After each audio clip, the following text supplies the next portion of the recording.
মঙ্গলবার শ্বেতা রুবেলের বিয়ের রিসেপশন বসেছিল বারাসাতে। আর বউ ভাতে দেখা গেছে নিমফুলের মধুর গোটা টিমকে। অন্তঃসত্ত্বা মানসী থেকে শুরু করে পুটিকেও দেখা গেছে বিয়েতে। বাবুর মা অরিজিতা মুখোপাধ্যায়, জেঠিমা তনুশ্রী গোস্বামী, এমনকি সৃজনের বড় শত্রু ঈশাকেও দেখা গেছে রিসেপশনের আসরে। বিকেলেই উপস্থিত হন পল্লবী শর্মা। গায়ে সাদা শাড়িতে হবু দম্পতির সাথে লুকের বেশ মিল পাওয়া গেছে পর্দার পর্ণার সাথে। সৌমি, অরিজিতা, তনুশ্রী আসেন একই গাড়িতে।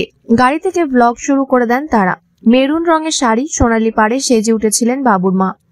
সৌমি সেজেছেন কালো শাড়িতে, আর তনুশ্রী গোস্বামী লাল শাড়ির সাথে অক্সিডাইজের গয়নায় সেজে উঠেছিলেন। ফেব্রুয়ারির শেষ মার্চের শুরুতেই মানসীর ডেলিভারি হওয়ার কথা, তবে এই অবস্থাতেই হাজির হয়েছিলেন রুবেলের বিয়েতে। মানসী বলেন, ওরা দুজন দুজনকে খুব ভালোবাসে, আমি নিশ্চিত খুব ভালো থাকবে ওরা। তারপরই মজা করে বলেন, বিয়ের পরই তো বুঝবে সাদিকা লাড্ডু ঠিক কি জিনিস। রিসেপশনে সাদা রঙে টুইনিং করে সেজে উঠেছিলেন নবদম্পতি। আর বিয়েতে সেটা লাল বেনারসিতে আর রুবেল সাদা রঙের পাঞ্জাবিতে দেখা গেছে।